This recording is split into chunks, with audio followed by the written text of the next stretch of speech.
بسم اللہ الرحمن الرحیم۔ السلام علیکم۔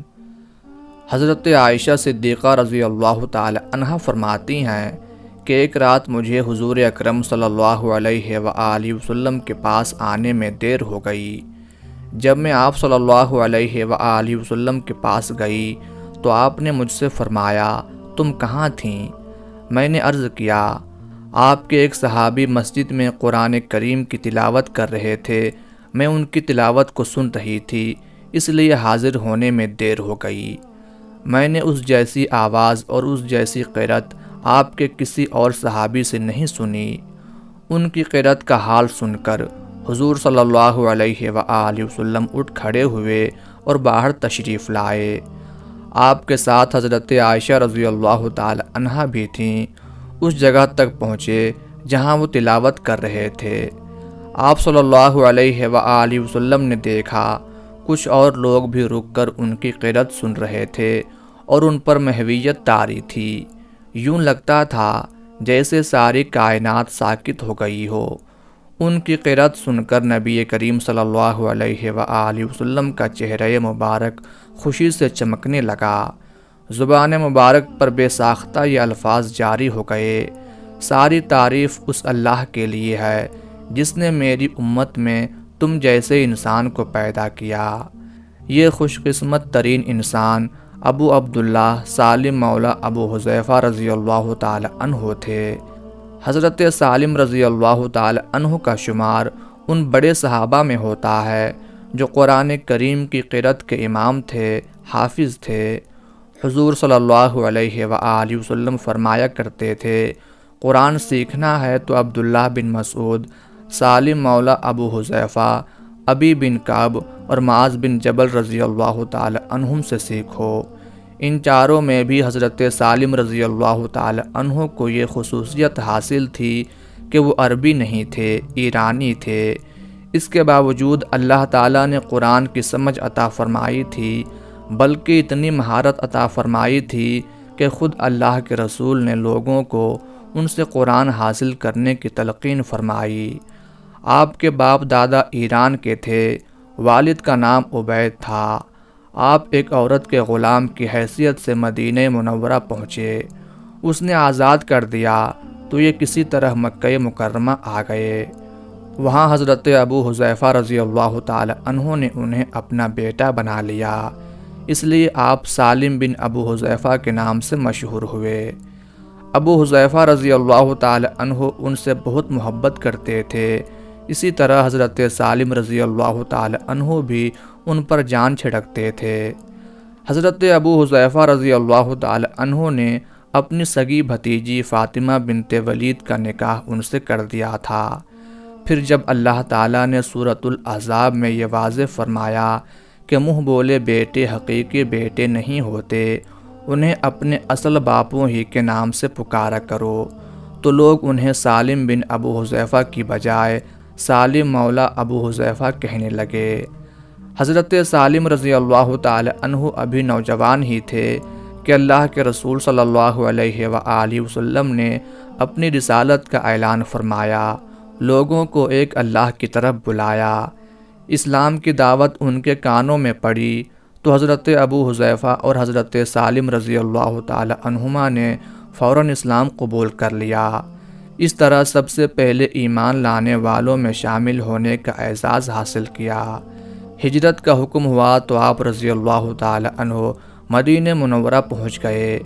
مکہ کی رہائش کے دوران آپ علم حاصل کرنے کا کوئی موقع ہاتھ سے نہ جانے دیتے، اس طرح انہیں دینی علوم میں ایک خاص مقام حاصل ہو گیا۔ تمام صحابہ کرام رضی اللہ عنہم انہیں عزت کی نگاہ سے دیکھتے تھے۔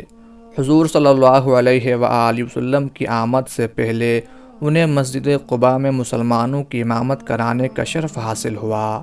پھر آپ صلی اللہ علیہ وآلہ وسلم قباء تشریف لائے۔ آپ صلی اللہ علیہ وآلہ وسلم کے مدینہ منورہ تشریف لے جانے کے بعد حضرت سالم رضی اللہ تعالی عنہ مستقل طور پر مسجد قباء میں امامت کے فرائض انجام دینے لگے۔ امام بخاری رحمۃ اللہ علیہ کی روایت کے مطابق حضرت ابو بکر صدیق حضرت عمر، حضرت عثمان، حضرت علی، حضرت عبد الرحمن بن عوف، حضرت سعد بن ابی وقاص اور بہت سے دوسرے صحابہ کرام رضی اللہ عنہم اجمعین نے ان کے پیچھے نماز ادا کی۔ جب یہ خوش الحانی کے ساتھ قرآن پڑھتے تو سننے والوں پر ایک عجیب کیفیت طاری ہو جاتی۔ خود نبی کریم صلی اللہ علیہ وآلہ وسلم کو ان کی قرأت پر ناز تھا، اس لیے آپ فرمایا کرتے تھے، لوگوں قرآن سالم سے سیکھو۔ مدینہ منورہ میں بھائی چارے کے موقع پر آپ نے حضرت سالم رضی اللہ تعالی عنہ کو حضرت ابو عبیدہ بن جراح رضی اللہ تعالی عنہ کا بھائی بنایا۔ یہ ان کے بھائی تو بن گئے لیکن کبھی انہیں زحمت دینے کی کوشش نہ کی، خود کماتے اور جو بچ رہتا راہ حق میں خرچ کر دیتے تھے۔ یہی نہیں کہ آپ قرآن کے بہت بڑے قاری اور عالم فاضل تھے، بلکہ آپ میدان جہاد کے بھی شیر تھے۔ بدر، احد، خندق اور دوسرے تمام غزوات میں حضور نبی کریم صلی اللہ علیہ وآلہ وسلم کے ساتھ رہے اور ہر بار میدان میں شجاعت دکھائی۔ حضور صلی اللہ علیہ وآلہ وسلم کی رفاقت کا حق ادا کیا۔ حضور اکرم صلی اللہ علیہ وآلہ وسلم کی وفات کے بعد حضرت ابو بکر صدیق رضی اللہ تعالی عنہ خلیفہ ہوئے۔ ان کے دور میں مسیلمہ کذاب کے خلاف یمامہ کی خوفناک جنگ ہوئی۔ اس جنگ میں حضرت سالم رضی اللہ تعالی عنہ نے اپنے منہ بولے والد حضرت ابو حذیفہ رضی اللہ تعالی عنہ کے ساتھ شرکت کی۔ اب تک مسلمانوں نے جتنی لڑائیاں لڑی تھیں، یہ ان میں سب سے زیادہ ہولناک اور سخت ترین لڑائی تھی۔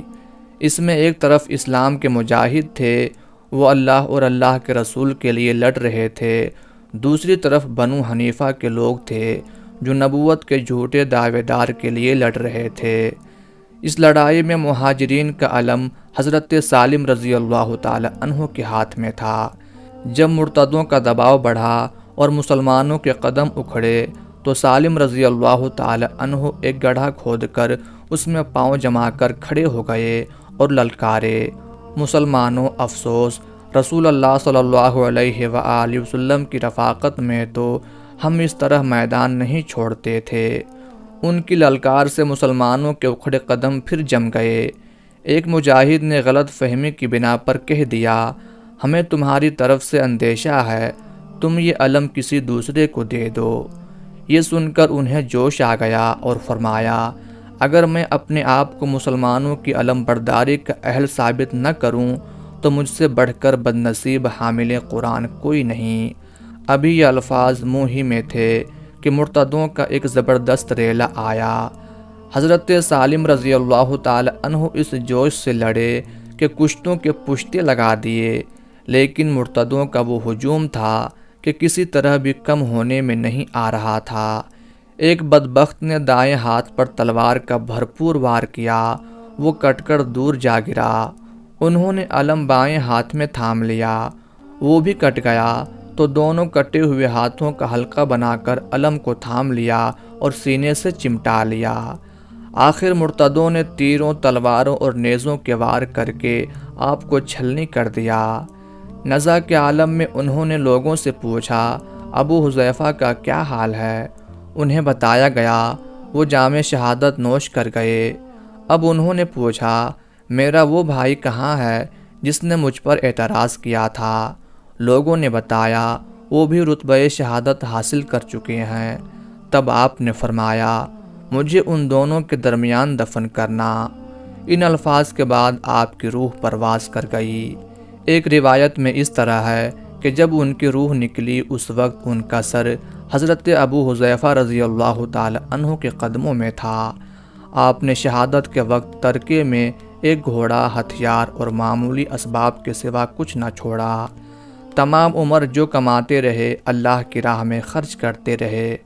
آپ کی کوئی اولاد نہیں تھی، اس لیے حضرت عمر رضی اللہ تعالی عنہ نے ان کی یہ چیزیں بیت المال میں جمع کرا دیں۔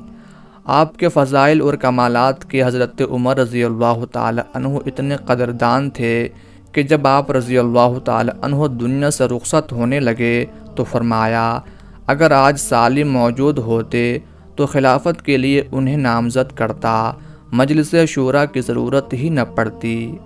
شہادت کے وقت حضرت سالم رضی اللہ تعالی عنہ کی عمر 54 سال تھی۔